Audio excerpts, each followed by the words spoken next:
My name is Carlos Walker, and this is Forward Progress. And today I got Will, aka JT, with me. How you doing, bruh?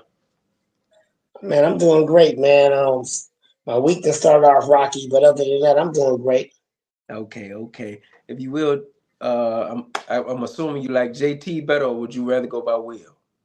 Man, you know what, man? As I grew, I like my name, man. I like what my mom and them gave me, man. I'll go Will So, then. So, Will, if you will, tell the people who you are and what you do. wow, that's kind of a difficult question, but my name is William. I was born in Los Angeles, California. I'm 48, gonna be 49 years old shortly. I'm a regular black man, come up out the hood.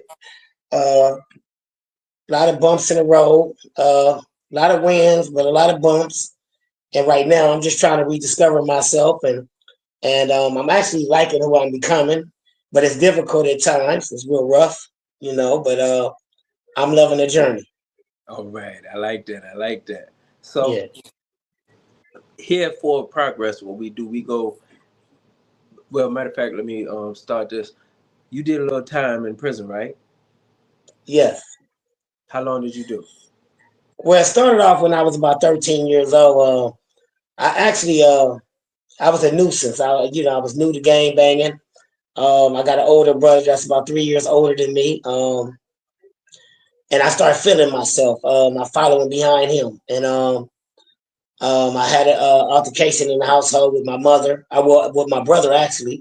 It was about the way I was talking to my mother, and he jammed me up. He checked me, and I wasn't feeling the check. And as me being a little brother, what I did was I picked something up to try to defend myself, to scare him. I scared my mom. My mom she actually called the cops, and the cops put me on probation. A couple weeks later, I was in juvenile hall at 13 years old, and I went up in the halls as a young man, real tiny guy, and all I had to hug on me was the neighborhood. The neighborhood I was claiming, and from there, it got bad because I was in there with bigger guys, and I knew physically I couldn't whoop these guys. So what I did, I played a psychological game with these guys. I said, okay, this is what's going to take place. Every time I hit one of these units, or every time one of these brothers hit one of these units, what I'm gonna do is I'm gonna get off on them first. I'm gonna be the craziest Negro up in the unit. But it came with a consequence, and the consequence that it came with, even I was building my rep, up. I was climbing that ladder as far as building my rep. Every time I had to go to the hole as a young man, I knew I had to stay for 3 to 5 days, and I really wasn't built for that kind of stuff. So what took place was I conditioned myself without even realizing what I was doing, and it actually came as being very normal. So what happened was I was in and out of juvenile hall. I'm trying to speed it up for you, but No, take I your was in time. and out of juvenile hall, and then from juvenile hall, I kept hitting the streets, and I kept being that damn fool, and it felt good because it was kind of like I was in the military. I was getting stripes, my rank was climbing up, and the old heads that I was trying to mimic at the time, they was giving me my praises. So that was like the Medal of Honors. Every time I did something crazy, every time I went back and forth to the penitentiary, I mean, excuse me, to juvenile hall, and come back out. I came back out a little bit more with a little bit more heart, a little bit more polish for the streets, and from there, I graduated to the county jail. From the county jail, I graduated to state prison. From state prison, I graduated to federal prison, and it just was a snowball effect. And I took my mom from a place to where I'm worried about my baby, to where baby, don't be hurt nobody in there. Don't get yourself in no trouble. And even when guys used to come across my mother, my mom used to start warning my friends, like, hey, don't hang around my son. My son ain't really too good. Mm. So it went from a worry from me, my mom worrying about me, my well being, to my mother actually worried about the guys that I was around because she kind of knew I was polished. Mm-hmm. And I took pride in that, man. And I was killing my mom. I hold myself responsible for taking years off my grandparents' life, man, because they worried about me all the time. And Okay.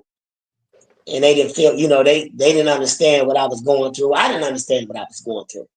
So I was released. I just got released for possession of a firearm in 2020.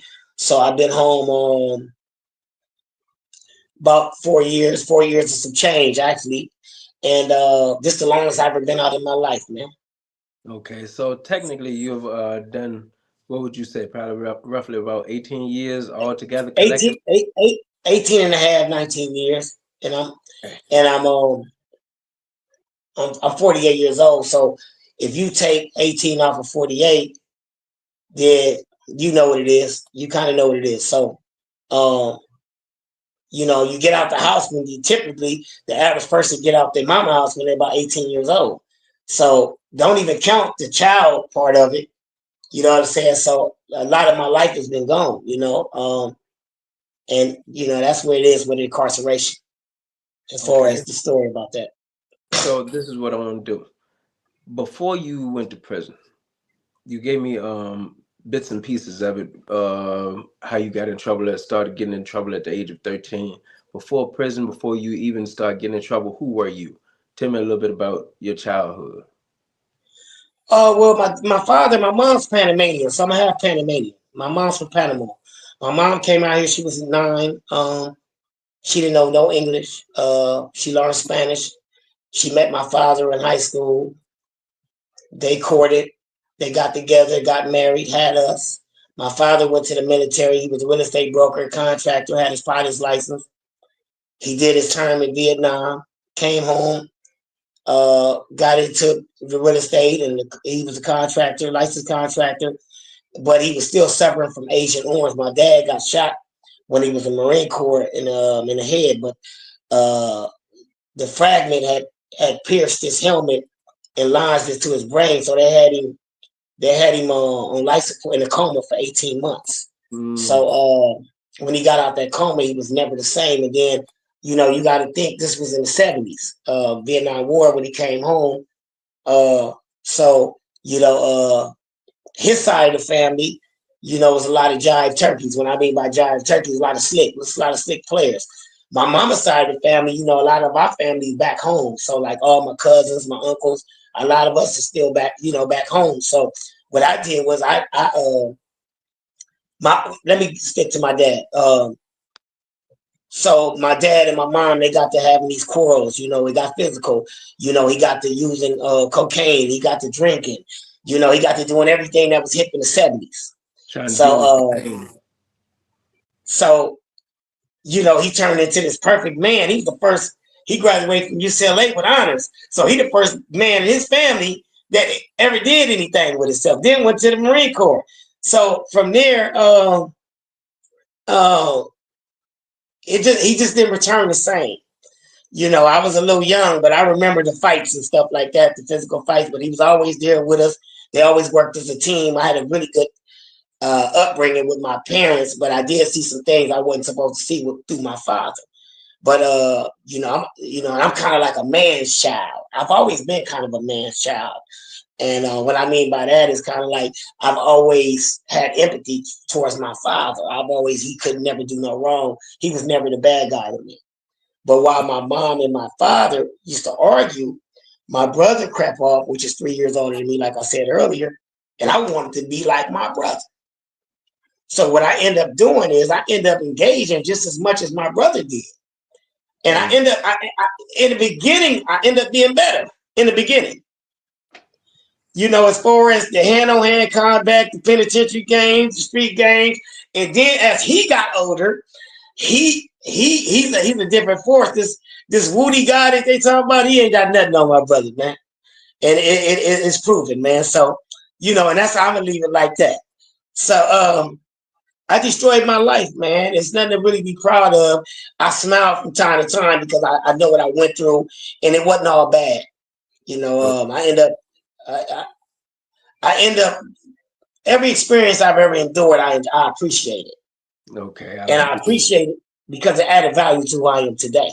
I like the way you put that. So we're gonna, being that you have already explained a little bit about the prison time, what we're gonna do, we're gonna shift to, let me see, the bid.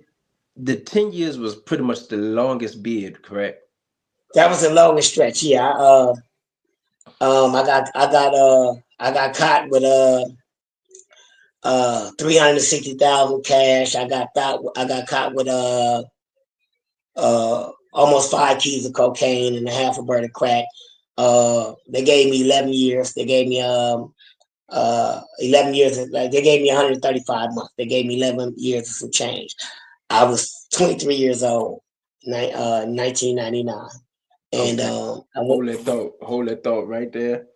So you get caught, you're sitting in court, these people give you 11 years. What's the psychological thought that's running through your mind when they give you this time?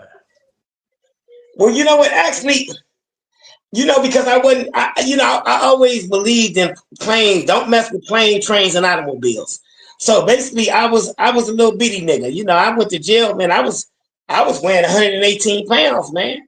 And when the federal agents they jumped on me and they finally got me, and they looked, they said, "No, who is the guy we really looking for?" They said, "This is him." I was I ran about 5 spots that belonged to me. At 21 years old, because they took them a few years to catch me.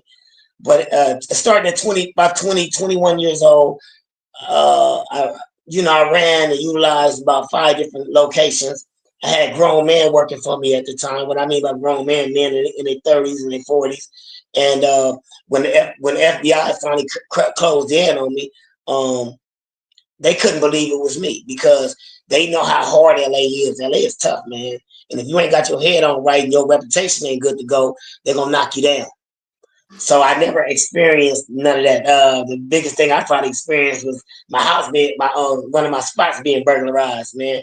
So I got to a level where I would bring certain guys along with me and say, you know what, man, I fuck with you, man. Come on, let's get this money.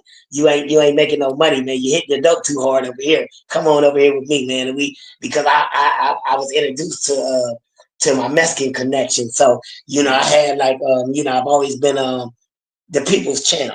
I've Been always like been in the kind of person. guy that, huh? You been like in I person. met the Mexican guy buying rims for me, and I was putting rims on my car and my woman car, and he asked about who I was. I was heavily draped in gold and all that old bullshit, and he just wanted to know who I was, and from there we acquainted each other. They hooked us up at the rim shop, and from there the sky was the limit, man, and I just took off from there, man, and then they doomsday came, man. They knocked me down, and so you asked me how was when I was fighting that case and all that. I fought the case for 39 months. I was the only guy on my indictment. No crimes, no nothing.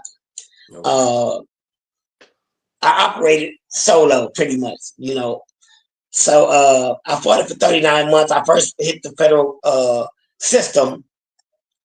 And it was a bunch of guys, and they asked me where I was, what I was in there for, and all that type of stuff. After they found out who I was, I told them what I had. They're like, "Man, look, you got a 10-year minimum mandatory." I'm like, "What?" They're like, "Yeah, you got crack cocaine, man. That's 10 years." I'm like, "What? How's that 10 years?" They're like, "Man, that's 10 years, man. That's the law. You didn't know that?" I'm like, "Hell no, I didn't know that." I didn't even understand how I even made it to federal penitentiary, man, because no plane, trains, or automobiles. So when I went through there, it took me about 90 days to accept the fact of that. From there, we was trucking. I was young. So I fought my case 39 months. Um, it was fun, man. I was a young guy, a bunch of young guys, young riders about the neighborhood, different, from bank robbers, it was real fun. A couple squabbles here, a couple fights here and there, shit like that. And the bank robbers didn't like the drug dealers because the bank robbers got caught robbing the bank, but the dope dealers were sitting up on the money. But I was a little different. I was kind of in the middle. I was still grimy, but I'm a D boy. But I'm just like these dudes. But I'm a D boy. So I kind of fell in the middle, but I had my little run-ins with, because they think drug dealing niggas is soft or something. That's what they thought. So, because there's a bunch of old heads get caught for selling drugs. It was never no young cats. Young cats came in there for 922 G's, which is possession of a firearm, or a bank robbery with a 924C, which is carrying a firearm, commission of a crime. But I'm in there for drugs, and I'm in there for a 924C. So I ended up taking a plea agreement. It was called a conditional plea agreement, where they allowed me to plea out on the drugs, and I was willing to do that because they caught me dead bang. But I had to take the 924C to trial because I pretty much was defending the fact, like, hey, you got me on the gun, hit me with the 922G. But the 924C back when I fell with additional 7 years on top of whatever you take a deal for, no matter what, you couldn't get under that. So I took that to trial. I took it to a judge trial with my judge, Consuelo B. Marshall. And the trial lasted 24 hours, and I was found not guilty because I'd never handled a gun to conduct business. 924C is the definition is carry or use of a firearm in the commission of a crime. I never carried the gun, and I was never seen with a gun. I didn't have to protect my drugs, and I didn't have to do business with no gun, so it didn't fit the elements of that. So I was found not guilty on that, and they should have just gave me the enhancement for the 922G, and I would have took that, but they forced me to trial. And it's funny, man, because I wouldn't have went to trial, but I ended up getting into a riot up in MDCLA, Metro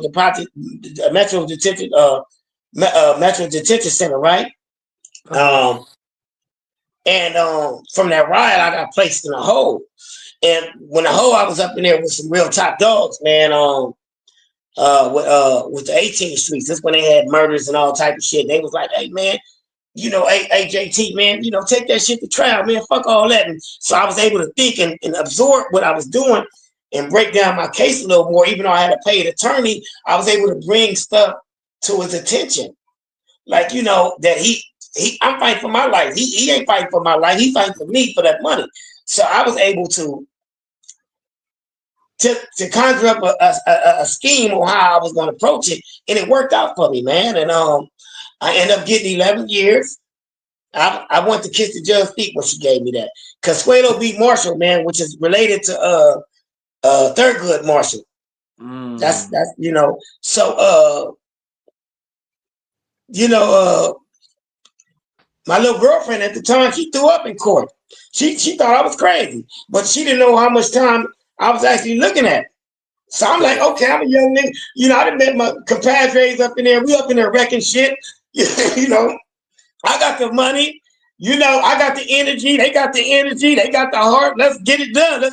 We balling out. We balling out, and then we causing havoc. At the same time, we have late night basketball games. He's working out.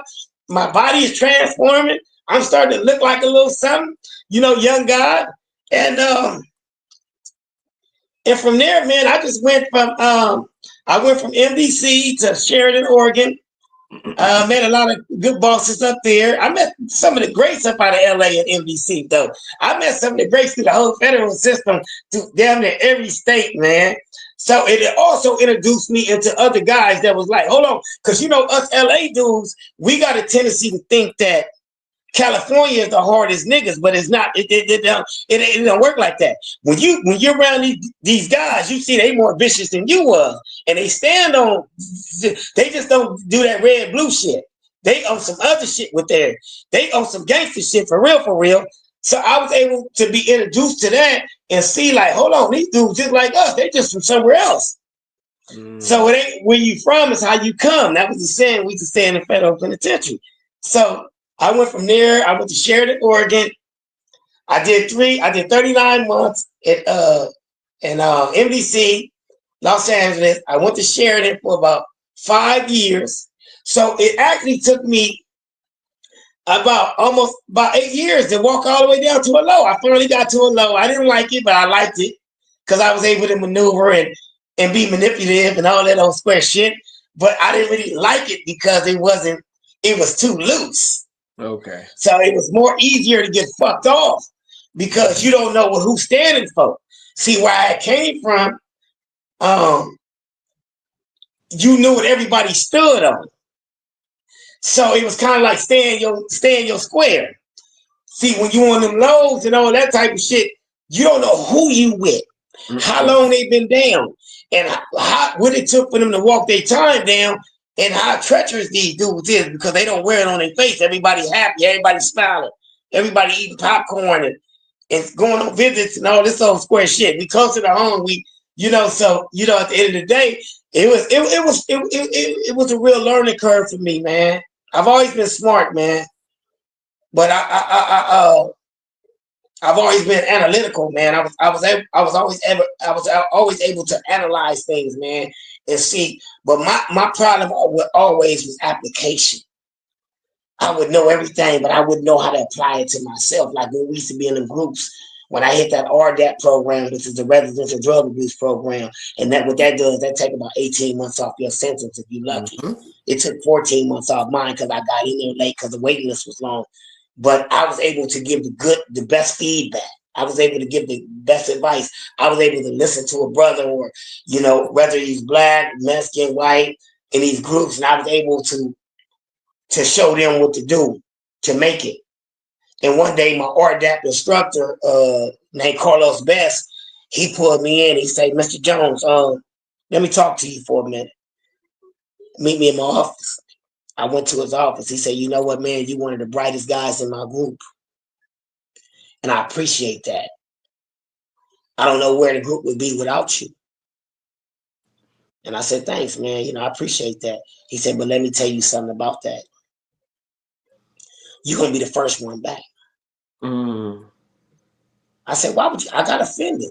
I said, "Why would you say something like that?" Because, at that time, I'm thinking I'm smarter than half of these people. Come on. He said, "I see all the traits in you. You're going to be the first one back because you slick. You're a manipulator. You know how to give it, but you don't know how to apply it. Your problem is application of what you know. You're able to save more people before you're able to save yourself." I didn't understand it then. At this time, I went from being 22, 23 to my mid-30s now. You get me? So I came home. I studied. I was a fitness trainer. I'm a master trainer. I got all these certifications and all these different things when it comes to the body, as far as diet and everything that got anything to do with the body. I know it still to this day. I was certified. I went to school. My family spent thousands of dollars on me. At this time, I was running low on money when I was start taking this, but I still had it, but I was running low. And they wanted to do something for me because they seen something in me, and they encouraged me to go ahead and do it. And did so. What I did was I went and got my GED. Cause don't no nigga I know ever went to prom.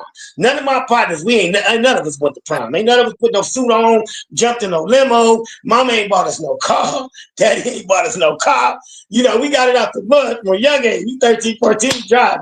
So make a long story short, I get out the penitentiary.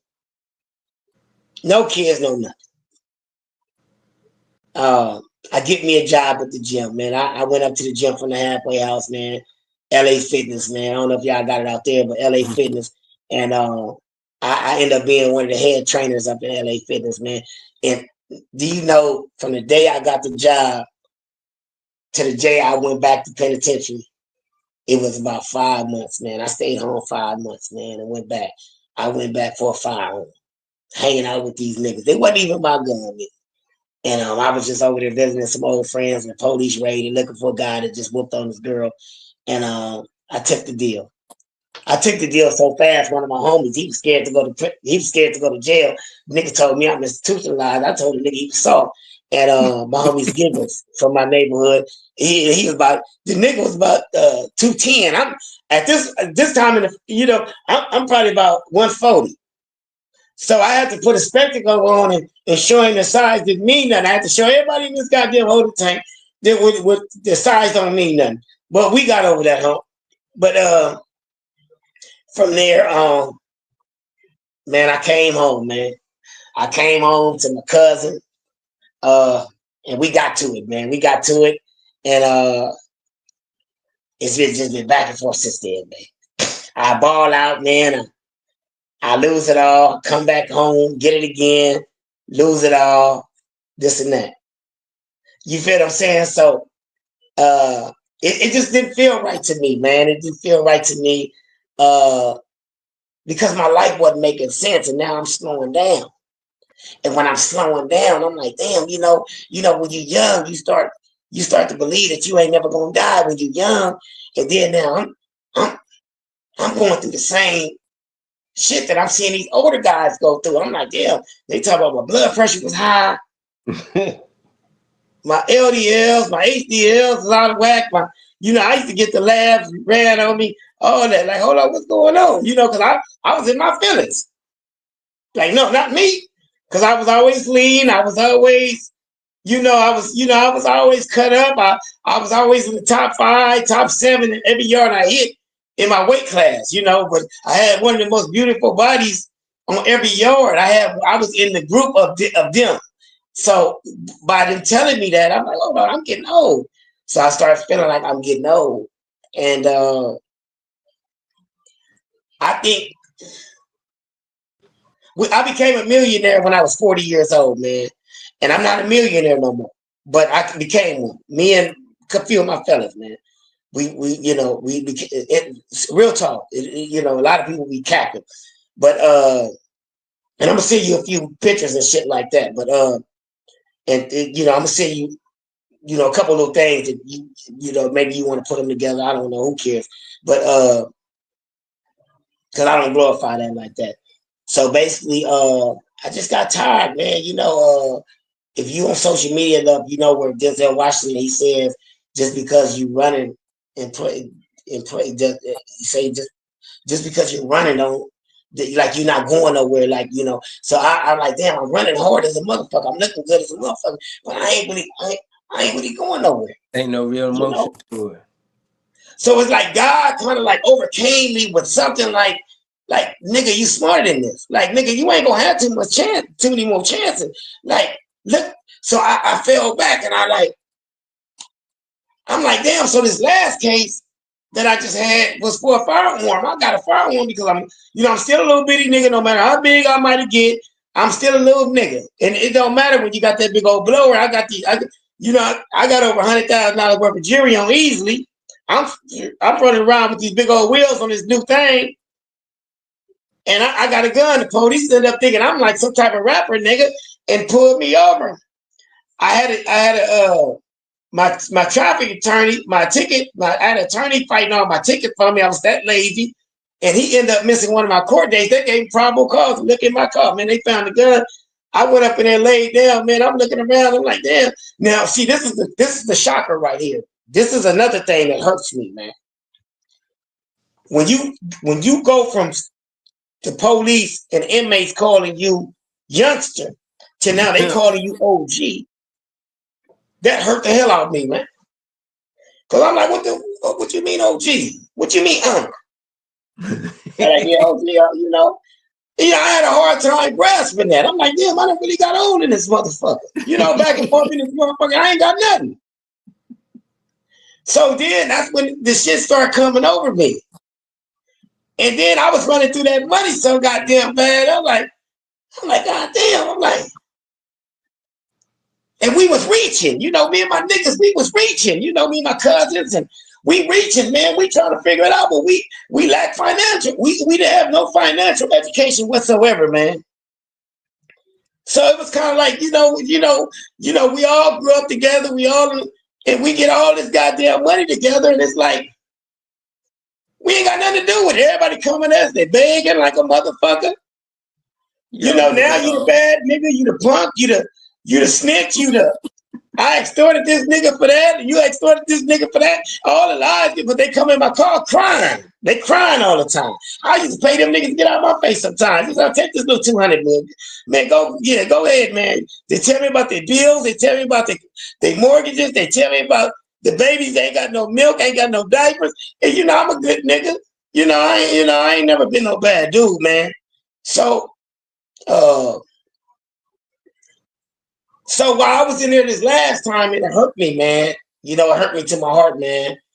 And I didn't even come out looking the same, man. They put me in the worst penitentiary known to man. And it wasn't worse as far as violence. It was just worse as far as like it was a hard time, man. Where It was was a you at? psychological warfare, man. And I wasn't winning. I Where wasn't was winning you on at? this. Where was you at? I was at motherfucking It was a state joint this time? yeah. I'm in the boot camp. I'm in Susanville. Me and my road dog TC. We in Susanville. They locking us in. They ain't letting it playing with the phone. They playing with the stove. I got small kids now. Shit's starting to matter to me now.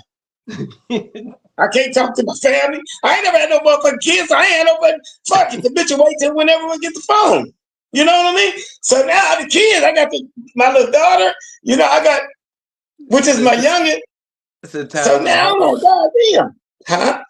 The time was hard. So, man, I come home, man. My niggas look at me. They say, goddamn, nigga, you ain't came home, nigga, ain't no statue this time. I said, nah, man, I can't. I done done shit, man. I was so fucked up, man. The nigga couldn't even do 20 push-ups, man, without thinking about what the fuck they doing to us. But make a long story short, my value started to change, man. My value started to change, man. And I'm gonna tell you something, man. It's about 5 of us that we got $1.8 million to the face, man. And then we had another almost 3 million sitting to the side, man. This And was we before kind of you went in on. This was before you yeah, went this in right on this before, yeah, last joint. this a couple years before I went in, and we was blowing it. You know, I paid everything while I was gone. You know, my wife at the time didn't have to worry about nothing. Everybody good. Foreigners everywhere. You know, and I wasn't no nigga to pay no car note. I still don't pay car notes. So by the grace of God, I own a couple properties and a bunch of other stuff that don't really matter. But I'm just talking to you, trying to tell you about it. But make a long story short is that's when life got to kicking in for me, man. And I was like, you know, wow, man. I said, you know, man, this don't make no sense. And then it hurts me.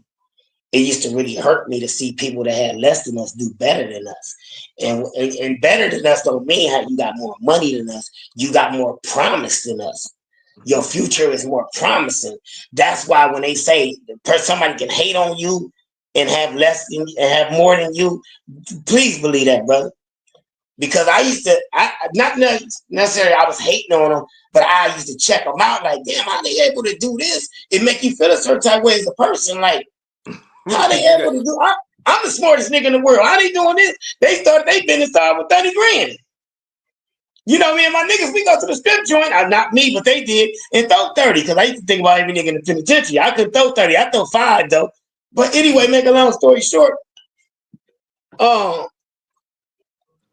I came home this time, man, and I came home, man, and my wife had left me, man, because she caught me cheating around with, you know, a broad that she really didn't like. She actually went to high school with this girl, and I ain't seen my kids in 4 years, my nigga. This December it'll be 4 years. I ain't seen 2 of my kids with my ex-wife. And I got a junior, man. I got Lil Willie, which is my oldest one, the baby mama. She all right. She give me problems sometimes, but she a little more decent because I grew up with her.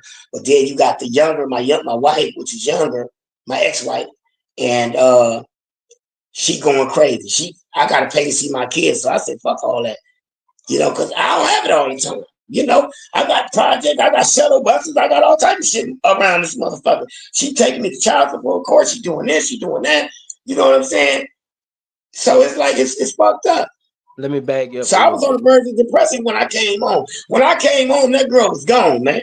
I had 1,000 tickets. I had a big old house. I had a couple dollars, and it was an empty house. I fell into a depression, and I 100%. I ain't even bounced all the way back from that. Let And me God sent me a whole nother girl, man. A whole let me nother ask you. woman, man. A real So grown woman, man. Woman my age, let black, me ask you. beautiful. Let me ask you something real quick. I got to bag up a little bit. So when you was in there, basically what changed or what pushed you to start changing was looking at your family, looking at the things that you got old up in here. You said number one. Number two, you got to looking at the fact that you had a daughter with your kids in there, and you looking at yourself like, man, I'm missing out on life, and your whole I life. wasn't worried about my life. I No, wasn't worried about my I'm life. talking about you missing out on life with the kids. I'm With worried about their life. yes, but that right there, I'm because it at changed. the end of the day, it does include me. But at the end of the day, I'm looking out like my father was here for us. I need to be there for them. Like if it was just me, I'd crash out. Yeah, But now I have to be accountable for something. and you So it's like, start and I changing want to your share this mindset. with them. I Mm. can't crash myself out because if I crash myself out, they ain't got a daddy. And you start changing your mindset around that. Man, look, man, it's a real bad feeling, man, when you know you ain't no when you know that you're not upright, man, and you know you cutting corners, man, and you gotta wake up and look at yourself in the mirror, man, and say, look, man, I'm not living to my best potential. I'm just existing, man. When they design, I'm looking at a chair in my kitchen right now, right? And that chair had more meaning, more purpose than I had. That chair was designed to be a chair, and that chair does everything a chair is supposed to do. That chair is Mm. ready for anybody to sit in. It's strong enough, and it's gonna take the weight. And it's gonna last as long as that chair lasts. As long as they don't beat it up, that chair will still be a chair. I wasn't even living. I was just existing. Mm. It's a fucked up feeling when you just lingering in life. And then as you get older, and when I'm starting to realize, man, my accolades and what I have right now, I can't even get no more props for that shit. Because in the real world, a man that's my age is supposed to have what I have. When I was in my 20s and shit like that, and I had all this shit, oh, I'm the man. Like, damn, this nigga 20-something years old, look what he got. Now I'm 48 years old, finna be 49. So I'm supposed to have all this. So I don't even get credit for having what I have. And that make me feel a certain type of way, like, hold on, I gotta go bigger than this. Because I don't get no accolades. You know, niggas in the street, we work off accolades, we work off reputations. So I still fight with that shit too, you know. But the good thing about it is when somebody asks me, hey man, what you do? They see me with my uniform on, with my name across it. Hey, where you work at, man? I'm like, man, I work for me. They like, what you do? I said, man, I build RVs, I build party business, party buses, I build food trailers, I do repairs on food RVs and food trailers and etc. And they said, man, that's pretty cool. I was in the dentist the other day when we scheduled to do the first, and the dentist, the lady, the assistant, she said, hey, she said, I was looking at your chart. I couldn't believe you was your age. I'm like, she like, man, that's real good. You take care of yourself. You know, I see you done had about 5 to 6 appointments up in here. And I'm like, man, I just started doing it. She said, Mm. yeah. I said, man, I did all the time in the penitentiary. I never did that. And I really wasn't going to the dentist in the penitentiary because they was breaking dudes' jobs, putting out their wisdom teeth. You know, they did bad work in there. Oh, they just want to pull and pull and pull and pull and pull. So I stayed away from the dentist office in the penitentiary. So I started getting older, feeling shit, and they telling me that this ain't leveling out right and this ain't leveling out right. And I'm like, man, I gotta live. I gotta live for these babies now. I'm an old dad. But it's crazy. She said, most men don't do this. I said, most men. I said, I used to be that most man. She said, yeah, you got a nice smile. She's like, you got a nice smile. She said, you know, and it made me feel kind of good, like, okay, I'm on the right track. So little things let me know that I'm on the right track, man. Just the encouraging words you told me earlier, man, when you was like, and that was heavy, man. You gave me some heavy game, but I thought about it, but just hearing it from you was confirmation.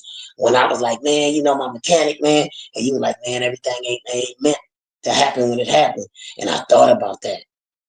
And that hit me hard when you said that. And I love getting game from younger brothers, you know, brothers that can tell me something. And, you know, because I accept all information. And, you know, I'd rather take from the young than the old. Mm-hmm. Because the old gonna give me a hurt version of their reality. The young, the younger people, they coming off the hip and they don't even know how to. It's just coming out naturally. It ain't coming with no pain. It ain't coming with no happiness. They just tell you how they see it. Now you get information from an old motherfucker, you gotta be real careful. Cause life might even beat them up a little bit. So you gotta kind of weed through that shit. A young motherfucker is more, it's more organic. If I don't know if I'm making sense what I'm No, saying, but you are. It's just funny because I'm listening to it and I'm thinking about it and I'm like, hold up, this does make sense. Look, because they yeah, hurt. They don't went through some stuff. Sometimes they can give you some great and always great information. right. But as you said, it's with pain. It's good pain. It's like a woman that's been abused by men all her life. She gonna tell you don't Scorn. trust that nigga. Scorn. Look. She fucked up already. So So she making you a victim without realizing it. It ain't even no bullshit involved. She just a victim. She giving you the best information under her conditions. so I gotta go. We're gonna move into, so you done came out of prison. Tell me all of the great things that you've done over the last 4 years, because I got to get into this, because you own your own business. You're taking better Yeah, care of I yourself. own about three businesses. The best thing that happened to me, man. I'm gonna make this short too. And then I'm gonna get into what you really want to hear. The best thing that happened to me, man, when my ex wife left me and took the kids, and I ain't seen my kids, man. I really didn't want to live, man, and I didn't see no way out, man. It's kind of fucked up when you kind of realize that you kind of think to yourself that you can't live without a person, man. And then I met this woman, man, and when I met this woman, man, this woman was like, I've never loved a woman the way I love this woman, and it's kind of different. I'm not in love with her though, and I try to explain to people, and love means to love someone foolishly. I love her with understanding.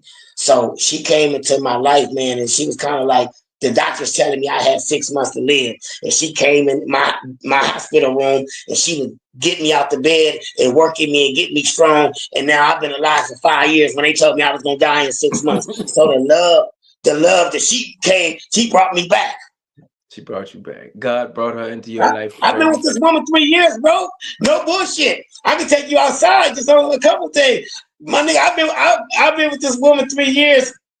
My nigga, listen. I don't like to say nigga, but when I get hyped up, I say it. But listen, man, out the gate, I spent $1 and some change on this girl, man. This girl, cause she's a chef. We met over food, but she's a chef. We got a fleet of food trucks, food trailers. We got a lot of things going on for ourselves, but we just got to put them to work, and we got to learn how to like just. We both learning the business together. She cooked like a motherfucker, but you can do anything good, but just learn the pros and cons. She's written 2 books. She's a motivational speaker. She's not like no other woman. She's not from Los Angeles. Not saying that women in Los Angeles is bad, but nobody knows this woman. And she black as the ace of spades. Beautiful woman. She on my page, and you know, and we're not even in a good place right now. So me and her ain't in a good place right now. So because I'm a fucked up individual because I've been institutionalized, so I don't really know how to be affectionate and love appropriately sometimes. My love language is like, I get affection when I want to, but is the buy her stuff, or and she's not that kind of girl. She's a girl of Christ. And this girl has helped me. She brought me closer to God. She helped me identify some of the flaws I had, some of the animosity I had towards certain family members, where it stemmed from. This woman that did a lot of great things for me, man. And I thank this woman, and she has a lifetime warranty with me. If we make it adult, man, this girl ain't going nowhere, man. Period, man. And I've never got that type of energy from a woman. I never got that kind of push like that. It ain't even about laying down, my nigga, because I done laid down with many. It's about the meaning of just her, of what she done for me. And I appreciate that woman for that. So we're gonna get off that before I become a simp. But that So was like one of so the greatest things of my that was like one of the greatest things of my turnaround. And then from there, man, I can't tell my story without this woman. Cause she holds me accountable. Like I can't buy this woman. I can't shut her up, man. This woman can't be shut up. You know what I'm saying? This woman, you know, she has conversations with God. I'm telling her, I'm waiting on God to talk to me. Now God be talking to me though. But So make a long story short, man, my life started turning around, man. The minute I met this woman, and I got a good team, man. I got a cousin, man, my cousin Ryder. I got my cousin Boo. You know, I got my good friend TC. He ain't shit, but I got him. We just got a good circle of guys, man. And then I still, oh man, I can't leave none of this out, man. My older homeboy, Big JT, man. Without him, I'm nothing, man. This dude, I'm gonna tell you a quick story real quick, man. I was about 21 years old, right? He came over to my spot. He taught me everything I knew about hustling. He came over to my spot, man. He asked me how much money you got. He said, "You've been trapping, nigga. How much money you got?" This is about 1997, 1998. I said, "Man, I got about 50." He said, "50 what?" I said, 50. He said, "50 what?" I said, "I got about 50 grand." I'm selling, mind you, I'm selling rocks, but I'm selling a little bit bigger than that too, because you know I'm able to supply guys that need the 4.5 to 9 at this time. So he said, "You got 50? Where's that?" I said, "It's right up in there." You know, I had a stash up in the spot. You know, I'm living in the spot actually. Shit, it's my house. That nigga said, "Get that money, man." I went and got that money, man. He said, "Come on, let's go." I jumped in the car with him with all the money. We went to my mama house. He said, he called her Moms. He either called her Miss Moms, Miss Jones, whatever. So he said, "Miss J, I need you to do something." She said, "What?" Because she called him son too. And right now he about 56 years old. And he took my money, man. That nigga took my money and gave it to my mama. And he told me, he said, "Mom's, he gave her $5,000. He said, is this enough? What all you got to do?" She said, "I go, well, baby, you know, I got to pay my credit cards up." And she said, "How much your credit card?" She says, "About 7,000. He gave her $7,000 out of my money, man. I was mad as hell. I was young. I'm 20, 21 years old. And and I was upset with him, but I couldn't whoop him, and there's nothing I could do because he like my father too. You know, he's my big brother, big brother. So, you know, I was hot, man. I was mad about that. But from that day forward, he got me in that car. He told me, he said, "Look, ain't nothing gonna work for you in your life without you taking care of your mama, man. Don't bird feed your mama. Get her out the way now. Now you can do what you want to do." And from there, man, my life just went up, man. Even with these downfalls, my life went up, my perspective went up. And I'm very, very, man, appreciative, man, that I got an older homie from my neighborhood, man. That he's a leader, man. And he don't take no shit. He don't give a fuck. He a little bigger than me, just a little bit. But I'm talking about he grumbles with the baddest motherfuckers. And he laid down that foundation, man, for that man that I became in the streets, hustling wise, all that type of shit. Not saying that my real brother, my brother, that's Larry, that's 3 years older than me. He installed a lot in me too. But this JT, Big JT installed survival, character, awareness, humility. He was never one of them older homies that got high and drunk beer and hung out in front of liquor stores. So I'm very appreciative to have that structure that came from him, because I don't know where I would be if I would have been under somebody else from my neighborhood. So he loved his mom to death. He loved his sister to death. He rules with an iron fist. Nobody can stand him. Nobody. My girl get mad at me now and say, "Call JT." She been telling me for 3 days, texting me and everything. I say the text. I ain't calling that nigga. That nigga ain't gonna be riding me for no week about you. Now I'm cool, because he politic on what's right. He gonna make sure you do the right thing.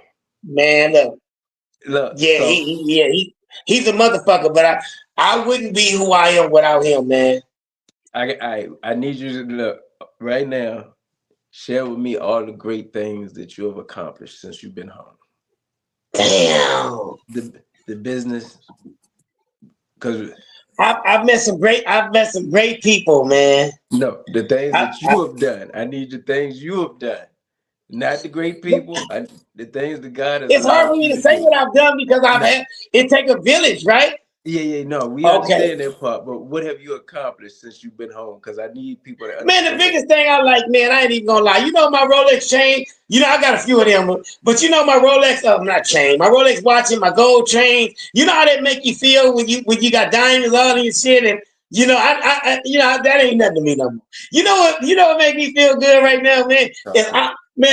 I got shit lined all the way around the block, man, and it's all business related. Everything I got is a money machine. I got dump truck, I got dump trailers, I got shuttle buses. I got motherfucking food trailers. I got a lot of things, man. I got it done with less money.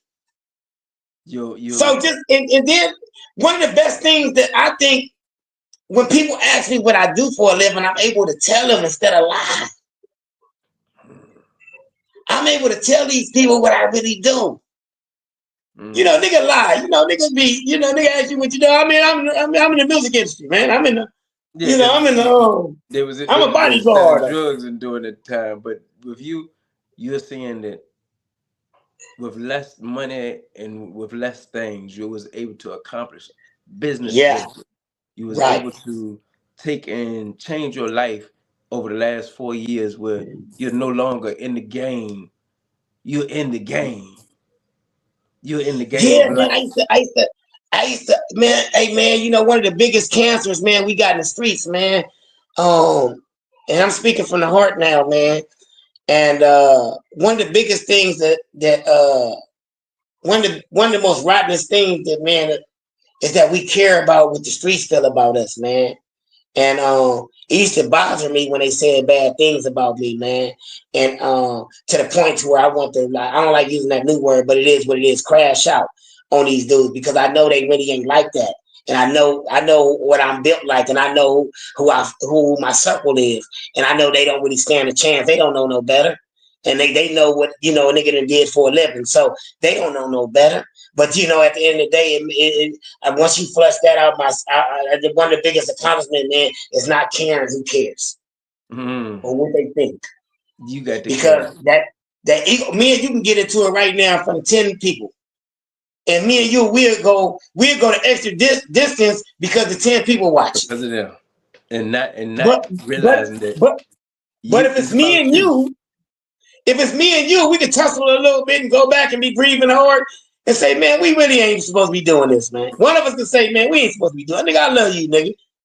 And then you adhere to your heart to forgive me, or vice versa, and we can kind of politic it and work it. You know how many brothers in the penitentiary, man, for killing some people or shooting some people because of what another nigga gonna think? Come on now. Doesn't matter a lot of them. Man, they run us into the ground, man. So now when I see it, man, I think the hunt. I got this sense, man. When I see these people on Instagram and they dancing and they yelling and they drinking and they hollering and they clapping hands and that's a nigga mentality. In Negro, that's a nigga mentality. How you dancing and hooping and hollering and laughing and shaking your ass and you broke. You okay with being broke? You okay with having nothing? That's what niggas do. Niggas always want to hear music, eat nasty food and unhealthy food and talk shit.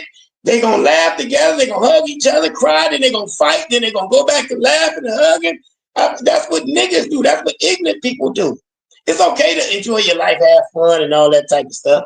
But at the end of the day, it's like we gotta elevate, man. We at the bottom. We at the bottom, and we okay with being at the bottom. And all we want is a goddamn bag. We want to get money. We want to do what I did. We want to get money just to shit on some poor people. I don't want to shit on no poor people. Basically, with your whole life, you have transitioned to be the best version of you. And it's to project a better way of life, businesses, everything. Man, listen. What It's made for me really you. change, man? What really made me change, man, was this gang shit, man. I'm gonna tell you. I'm gonna tell you the story, but I'm gonna tell you this first. The feeling that I got from these dudes, man. It's like you invested in something all your life, man, in the stock market, and you cut on the TV one day, man, and you look at your stocks, man, and you realize that everything that crashed. You ain't got nothing left. Everything you've invested in all these years is gone. You can't redeem yourself. It's gone. When I did all this, I ain't no big old dude, man. When I did all this shit, man, for this neighborhood, man, I was a bad motherfucker. One thing about it, nigga, I ain't never been knocked out. Nigga, I ain't never been dogs. Nigga, all my face been kind of good. So, and I done fought all big niggas. So I put a lot of heart and a lot of fear went into these fights. I didn't always want to fight a nigga. But you know, it was like a zoo. I was part of a Zulu tribe. I used to yell out my hood and be ready to fight because that was the gasoline for me to go. That's why when you see a lot of niggas yell out their hood before they fight, it's like a war call. It's like something that it gives them like the confidence to go. Mm-hmm. And this is all they got, right? So when I seen the guys that I loved and what I represented all my young life turned against me over cash and jealousy and stuff like that, and wouldn't even confront me about certain shit they would hear about me, that made me feel a certain type. Well, I can't trust these niggas. I can't never go over there again. I don't trust these niggas. You know why? Because I respect murder. Because I understand murder. They don't understand it like I understand it. So now I got a reason not to fuck with you niggas. So by me not having a reason not to fuck with you niggas, it's out of respect and it's a little bit out of fear because I don't know who can do what. And you know, you got these young niggas on dope now. I don't know everybody. They not really caring. They don't love their parents. I'm gonna get out you niggas' way because I can't put another quarter in and live again. So I'm gonna get out you niggas' way. I'm gonna live my best life. And if you niggas get a glimpse of it, that's what y'all get. I got a few partners that I do rotate with that's from my way, but they all on their shit. Everybody that's on their shit ain't around here. Niggas that's still around here is trying to either climb their way out, and few of them gonna make it out, and a lot of niggas is they just stuck. So before we leave, I need you to do something for me. Give me a word of wisdom for anybody, whether they coming out of prison, they young, old, never been in prison. Give me a word of wisdom for them. Humility, patience, have the humbleness to stay on track. Be humble, be humble, be humble, and have the patience to execute whatever you think that's gonna work for you. Just don't let up on it. Don't let up on it, and don't be afraid to ask for help by somebody that know what's going on. Because it was a few guys that used to try to help us, just a few, but we couldn't trust them. So allow yourself to trust to some degree. Look at their life, look at how they living, and then you can differentiate between who you gonna believe and who you not gonna believe. But at the end of the day, don't jump into nothing, man, because jumping into something, man, it'll get you whooped, man. Jumping into something, man, you ain't gonna get a second chance, man. These laws is too strict in every state. I don't care where you go. You can go to Wisconsin, you go to Nebraska, you can go Texas, you can go anywhere. You fuck up, man, you're done. And if you get to a certain age, you're done. And that's why I really salute brothers like you. I'm like, damn, I'm looking at brothers like you. I'm like, damn, man, this brother, like your spirit, man. I'm not even there where you at yet. You know, like, you know, you can't buy peace. You can't buy understanding. Money can't buy that. It comes from God. And I feel real messed up that women can't identify. If I was a woman, man, I would get me with a man that has peace and have direction. He ain't gotta have everything going on. I'm gonna want him to have some shit if I was a woman. But if like my daughter, I want her to have a man with some peace and direction. That's all he needs. And she can drive. And the people he gonna be around is gonna drive him. You just gotta have a patience for it. Everybody want shit like this. Fast. Look, and that's why we gotta end this, but hey, I want to tell you I thank you. Thank you for becoming the best version of you, man. Because it means a lot. You may not be where you want to be, but you are building towards where you're going. as you just gave them, continue to be humble and continue to keep that patience, man. I love you. We're going to check out. My name is Carlos Walker. This is Forward Progress, and this is Will, Mr. JT. Bless.